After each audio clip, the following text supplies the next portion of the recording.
Musuh saya besar jadi saya kalah. Saya bukan salah tapi saya kalah. Jangan ngomong dulu kalau ini human to human. Saya akan buktikan. Dan saya membuktikan virus saya tidak menular. Hasilnya menang kita. Iya. Tapi ibunya Di penjara. Ironis ya, ayahnya top flu burung tidak pakai vaksin, tapi pakai politik. 5, 4, 3, 2, 1, close the door. Baik, saya sekarang sedang bersama dengan Ibu Siti Fadilah, mantan Menteri Kesehatan Republik Indonesia yang pernah berjuang untuk melawan flu burung SARS, Bu, ya, itu pada tahun 2005. Oke. Dan di sana kalau saya baca semuanya, Bu, Ibu ini sebenarnya sebagai seorang pahlawan yang berhasil menghilangkan flu burung di Indonesia dan di dunia, itu benar nggak? Jadi membatalkan penetapan pandemi flu burung oleh WHO. Membatalkan Ya, penetapan pandemi. Ya. Oh ya, oke. Tapi Bu, sebelum ke sana, Bu, Ibu di penjara saat ini. Kebetulan saat ini lagi tidak di penjara, beliau lagi di rumah sakit saat ini karena satu dan dua hal. Tapi Ibu di penjara karena dituduh korupsi sebesar 6 miliar, 1,3 miliar. Saya itu tidak menerima sepeser. Betul, tapi Ibu dituduh Ya, korupsi. dituduh yang 6 miliar itu adalah kerugian negara yang dilakukan oleh eselon 2 saya. Dan eselon 2 saya sudah membayar lah dan dia tidak dihukum. Saya dituduh membantu dia, saya dihukum. Dan itu nggak ada bukti, nggak ada saksi. Tidak ada bukti, tidak ada saksi. Jadi pada saat pengadilan? Saat pengadilan itu jaksa penuntut umumnya mengatakan fakta pengadilan kita abaikan. Kemudian hakimnya mengatakan saya memutuskan tanpa bukti, saya tidak perlu bukti. Dan Ibu akhirnya harus dipenjara. Menurut Ibu Sangat tidak fair. kalau misalnya Ibu tidak bersalah, kenapa Ibu bisa dipenjara? Ya itu negara kita ini nampaknya tidak berdaulat full, tidak full berdaulat. Nyatanya saya ngerasain sendiri ya, bahwa lembaga hukum kadang-kadang masih dipakai untuk suatu kekuatan tertentu, bisa untuk mengatur orang yang tidak mau diatur, kemudian dicari-cari salahnya, nggak ada salahnya dibikinin perkara. Artinya karena Ibu tidak bisa diatur, Bu, ya? Ya, mungkin saya dikatakan tidak bisa diatur oleh siapa saya nggak tahu, karena kalau saya jadi menteri saya tidak pernah dipecat, jadi Wantimpres saya tidak pernah dipecat, dan saya tidak melakukan sesuatu pun yang berlawanan. Ibu ini kan di mana-mana berita yang tersebar adalah Ibu mengatakan jangan menggunakan vaksin dari Bill Gates. Menurut pengalaman Ibu, kenapa? Ada sesuatu yang aneh gitu untuk saya ya. Saya ikutin Bill Gates ini di forum ekonomi di Davos. Di Davos itu selalu ada forum ekonomi, kalau nggak salah awal tahun itu, awal tahun itu ada suatu forum ekonomi internasional. Di sana Bill Gates menjadi pembicara utama. Dia di situ menggebu-gebu bahwa nanti akan ada pandemi. Ya, saya juga nonton. Nonton. Nah, anehnya dia mempersiapkan vaksin. Bahwa selalu pandemik selalu ada vaksin. Kalau pandemik penyelesaiannya yang vaksin. Kenapa nggak pandemiknya yang dihentikan? Kenapa mesti dibikin vaksinnya gitu loh? Mau ya jangan sampai terjadi pandemik. Gitu. Satu, ini kan bukan dokter dia itu. Dia nggak pernah sekolah kedokteran. Kenapa dia begitu fasihnya menganalisa akan terjadi pandemik, menganalisa dunia akan butuh vaksin sekian miliar. Untuk saya itu suatu hal yang tidak masuk di akal saya gitu. Ada apa sih ya? Dia kan pebisnis, dia kan ahli komputer, mungkin dia ahli virus di komputer mungkin dia, tapi kalau virus di manusia kan berbeda gitu. Nah itu saya waktu itu tahun 2017 hanya saya kumpulkan saja Nah, begitu terjadi, saya bongkar kemarin. Ibu membongkar ini tahun 2017. 2017 saya batin doang, tahun 2000 terus saya ikutin, betul nggak ya? Kapan ya ada pandeminya? Kapan ada pandeminya? Dan betul, ternyata ada pandemi betul, yang sebetulnya tidak terlalu berat seperti flu burung. Flu burung itu 1 hari meninggal, 2 hari meninggal. Kalau ini masih banyak hari. Ibu bukannya pada saat flu burung itu Ibu sempat bersikeras dengan WHO pada saat itu kan? Dan Ibu menang pada saat itu? Iya. Ibu menang dari WHO? Iya. Karena WHO berhasil kita reformasi. Ibu berhasil mereformasi WHO? Iya. Pada saat itu? Iya. Yang tadinya saya pandang bahwa WHO tidak adil terhadap negara-negara yang berkembang seperti kita, dan saya reformasi bahwa kita mempunyai kedudukan yang sama, dan kemudian WHO harus transparan, dan kita mempunyai kedudukan yang sama dengan negara manapun. Tidak ada yang di bawah, tidak ada yang di atas. Kalau sakit, kita semua harus nolong, dan kita semua harus bersama-sama berpikir. Dan Ibu pernah menolak vaksin dari mereka? Iya, tidak ada vaksin untuk flu burung. Tidak ada vaksin untuk flu burung, karena Ibu tolak pada saat itu? Iya. Ibu tolak pada saat itu? Iya, saya membuktikan tidak perlu vaksin. Saya membuktikan bahwa virus flu burung tidak menular. Pada waktu itu WHO sudah berkuar-kuar mengatakan flu burung itu menular, human to human transmission. Sudah masuk CNN, sudah digemburkan kemana-mana, seperti Wuhan. Tapi saya nggak mau. Jangan ngomong dulu kalau ini human to human. Saya akan buktikan. Dan saya membuktikan virus saya tidak menular. Ini gambarnya virus saya. Ini bentuk virus saya. Nah itu kemudian, dan saya protes juga ke PBB, sehingga kemudian terus stop. Setelah itu stoplah. Stop vaksin? Ya, stoplah flu burung. Stop flu. Saya nyetop flu burung tidak pakai vaksin, tapi pakai kulit. Ibu menyetop flu burung tidak dengan vaksin tapi dengan politik. Yes. Artinya flu burungnya hilang sendiri. Kalau di ekonomis, saya dikatakan saya adalah menyelesaikan pandemi flu burung dengan transparansi. Kalau Ibu mengatakan seperti itu, artinya flu burung pada saat itu bisa dihentikan karena politik yang Ibu lakukan, artinya bisa diatur kapan berhentinya virus. Tidak. Begini, dia merencanakan ada pandemik, kemudian saya bisa memotong. No, nggak ada pandemik di sini. Tidak ada human to human transmission. Pandemik itu selalu kalau ada human to human transmission, itu ada pandemi. Iya, betul. Dan pada saat itu vaksinnya mau dibuat dan dijual ke Indonesia. Ya. Dan kalau itu dijual ke Indonesia dengan harga mahal, kita harus ngutang. Kita harus ngutang lagi. Kita harus ngutang untuk membeli vaksin. Yes. Dan Anda menyetop itu tanpa vaksin Indonesia bebas dengan flu burung. Iya, sampai sekarang. Sampai sekarang. Ya. Oke. Apakah Ibu berpikir bahwa coronavirus, disease 19 atau COVID-19 It's something like that. is something like that? Hampir sama. Setiap pandemik kemudian munculnya adalah Obat, vaksin dan obat.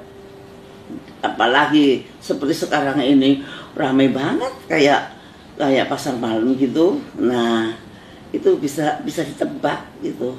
Bisa ditebak. Kalau orang itu tidak siap sebelum pandemik, semua orang pasti bingung. Oke. Ini ada sekelompok yang malah siap vaksinnya gitu. Nah itu. So you're talking about business. Ya, bisnis. Kalau pandemik itu munculnya adalah bisnis vaksin atau komersialisasi vaksin, maka bisa dipastikan akan terjadi pandemik yang akan datang. Hati-hati. Kalau ada komersialisasi vaksin diperjualbelikan, artinya virus diperjualbelikan, maka pasti si industrialis vaksin ini akan menyusun kekuatan baru untuk mengadakan pandemik berikutnya. Karena panen, kalau pandemik panen. Dan nanti kan dia bikin pandemik terus loh. Ya, ada keuntungannya sama seperti kalau perang kan sebenarnya jual beli senjata dan sebagainya, makanya akhirnya jadi menurut Ibu bahwa ini adalah biowarfare? Ya, tapi saya tidak bisa membuktikan. Tidak bisa membuktikan. Ya. Apakah Ibu merasa bahwa virus ini dibuat oleh kelompok tertentu? Mungkin saja. Mungkin saja. Mungkin Cina itu korban, Amerika juga korban. Kalau Cina korban, Amerika juga korban, berarti ada kelompok yang membuat. Bisa jadi. Kemungkinannya menurut saya itu perkiraan saya. Belum tentu betul, belum tentu benar. Belum tentu salah, belum tentu benar. Ya. Tapi kalau menurut Ibu sendiri, ketika ini kan virusnya sudah ada. Kita Indonesia harusnya seperti apa kalau seandainya Anda saat ini adalah Menteri Kesehatan? Indonesia harus mandiri membuat vaksin sendiri. Kalau perlu vaksin, kalau nggak perlu vaksin tidak perlu dibuat. Kita juga, orang Indonesia itu antibodinya tinggi pada waktu flu burung. Itu antibodi orang Indonesia itu sangat luar biasa. Jadi, dan kita mampu buat vaksin sendiri, Bu? Oh, Pak, mampu lah. Tidak perlu beli. Ekman bisa, Surabaya juga bisa. Kemudian BPPT Jogja juga mungkin bisa. Tapi sekarang fokusnya di Ekman. Menurut saya yakin mereka bisa. Ibu yakin kita mampu membuat vaksin sendiri. Jadi tidak perlu bergantung dengan mereka yang menjual vaksinnya. Iya. Oke. Ini yang agak ditakutin atau dikhawatirkan oleh CEPI. CEPI itu adalah Coalition for Epidemic Preparedness Innovation. Ini kan bentuk juga Bill Gates. Jadi hampir semua lembaga yang akan membuat vaksin itu semua disupport oleh beliau. Nggak ada yang tidak. Di seluruh dunia ini. Di seluruh dunia. Tempat-tempat pembuatan vaksin hampir disupport oleh Bill Gates menurut Ibu. Iya. Jadi Ibu mencurigai bahwa ini adalah buatan dia? Saya tidak mencurigai, tapi orang bisa berpikir sendiri. Orang bisa berpikir, ngapain sih? Kalau Anda semua orang Anda support, bukan mesti maksudnya Anda supaya nurut ya sama kita gitu, atau at least menghormati yang Newport dong.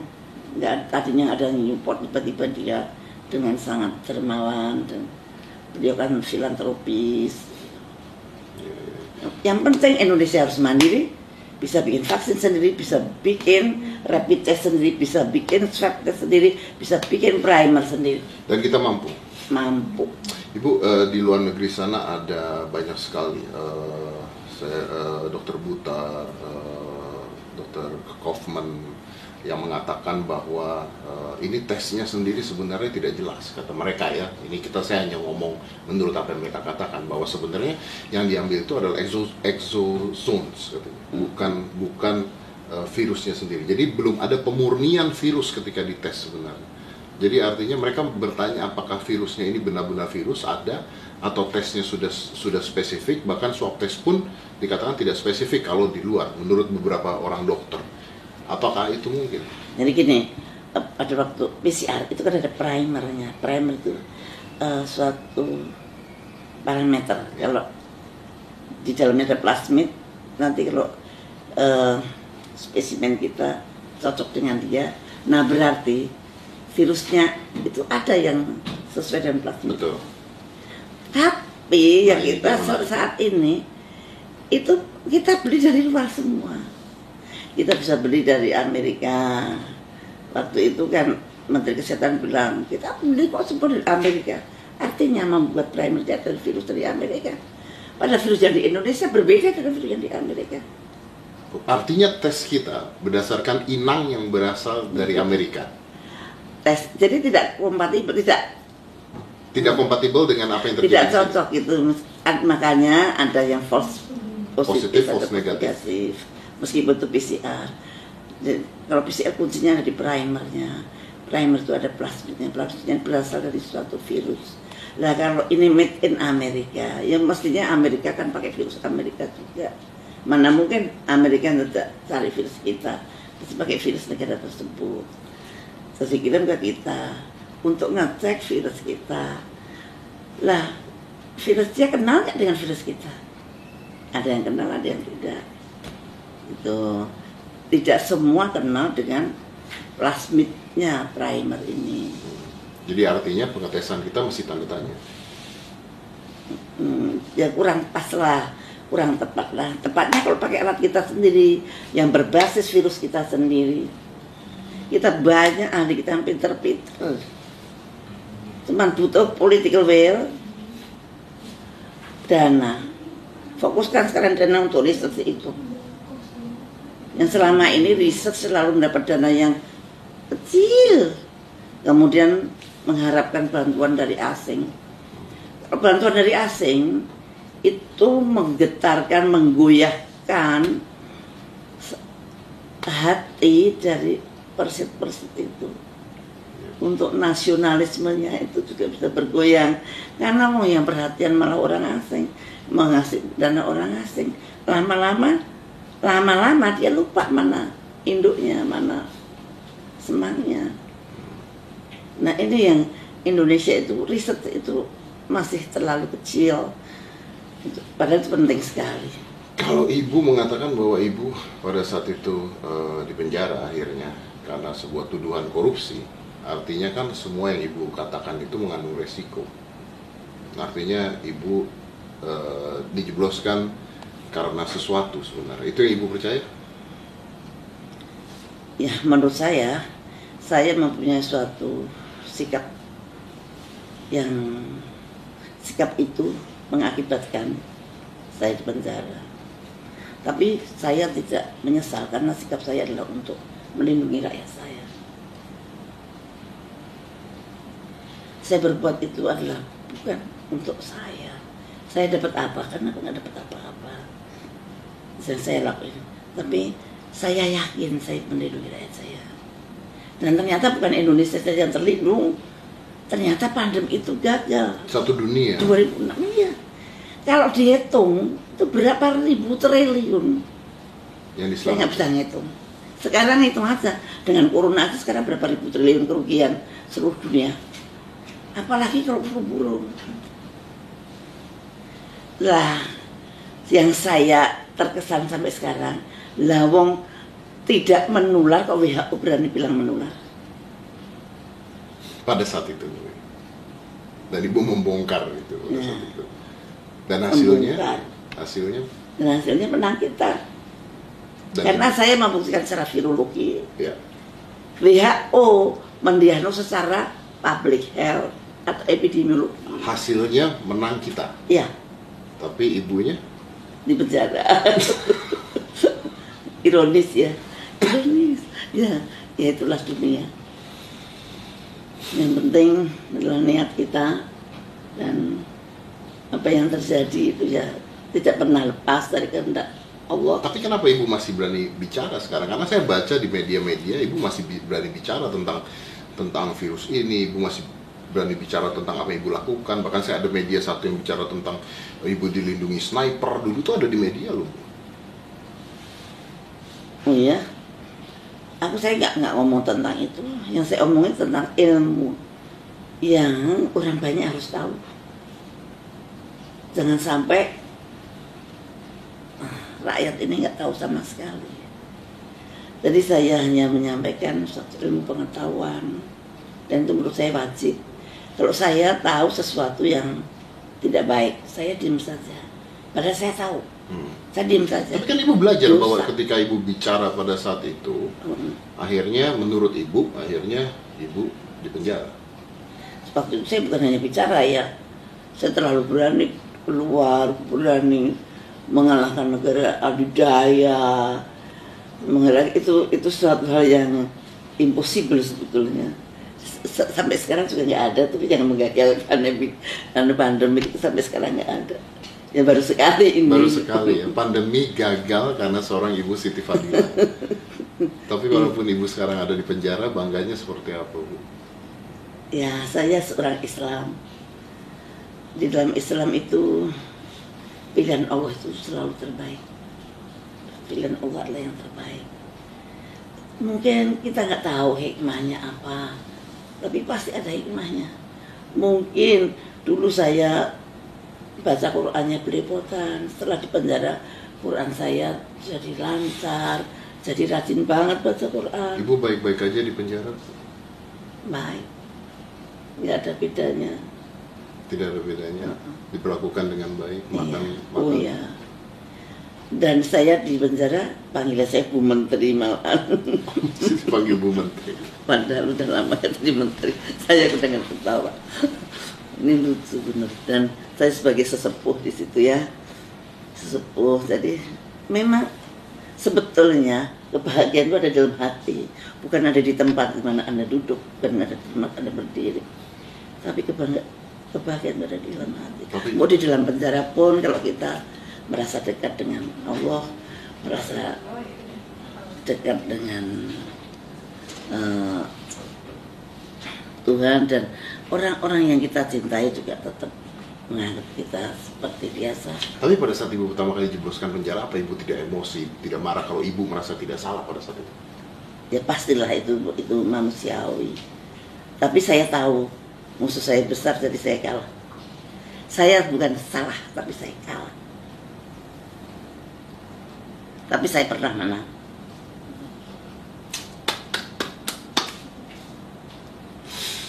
Kalau dulu saya dibilang Pak Karni Ilyas, saya pernah, waktu itu belum ada ILC, tapi dia wawancara begini, lebih baik jadi harimau satu hari daripada jadi kambing seumur hidup. Dan ibu pernah jadi harimau. Ya. Sekarang jadi kambing apa? Sekarang ibu berapa lama lagi, Bu, kalau boleh tahu, Bu, masa tahanan ibu berapa lama lagi? Nanti Oktober ini selesai, Bu? Ya, selesai. Bayangin kurang 4 bulan. Saya ini kurang 4 bulan sudah selesai. Di rutan saya ada corona. Saya ini kan high risk, umur sudah 70 tahun, mau 71. Saya punya penyakit asma yang bermacam-macam. Ada asma, ada hipertensi yang terkontrol karena obat-obatan, ada jantung yang iramanya nggak bener. Kok saya tidak dirumahkan? Si mbah-mbah yang saya bilang mbah, padahal dia lebih muda daripada saya, itu semua dipulangkan, dirumahkan. Saya pernah ngomong itu, tapi katanya karena pelaksanaannya adalah siapapun yang tertuduh korupsi tidak bisa di. Yang itu namanya PP 99. Ya. PP 99 itu memang itu berlawanan banget dengan HAM. Kalau di seluruh dunia semua BPP itu semua napi mempunyai hak yang sama. Ini enggak mempunyai hak sama, itu korupsi, narkoba, teroris. Nah, yang tiga ini tidak dapat remisi sehari pun. 4 tahun ya 4 tahun. Nah sekarang ini kurang 4 bulan. PP 99 kan dibuat tidak pada keadaan pandemik. PP 99 kan dibuat pada keadaan normal. Kenapa juga diberlakukan pada keadaan pandemik? Seharusnya enggak dong. Pandemik itu adalah darurat, kegawatan kesehatan masyarakat. Nggak boleh menaruh orang yang high risk di dalam zona, di dalam rutan atau lapas. Ada orang yang setua saya dengan high risk begini, dibiarkan saya di dalam. Melanggar HAM itu. Dan saya heran, takutnya kok takut banget sih sama PP 99, lebih takut PP 99 daripada Tuhan. Lah, PP 99 yang bikin sama orangnya juga pernah jadi tersangka tuh, kabur ke Australia itu kemana nggak tahu. Lah kok malah takutnya bukan main. Saya tahu PP 99, aku heran loh kalau yang takut tukang beca nggak apa-apa loh, aku sampai Wong sing paling tinggi dhewe juga takut sama PP 99. Aku gak ngerti. Ini dunia ini aneh juga semua. Tapi tinggal 4 bulan lagi Bu ya. Begitu Ibu keluar nanti, apa yang akan Ibu lakukan? Saya mengalir seperti air yang mengalir seperti apa. Yang jelas saya akan tetap konsisten untuk menyuarakan kebenaran dan semuanya untuk rakyat. Apapun saya ingin mensejahterakan rakyat Indonesia. 5, 4, 3, 2, 1, close the door.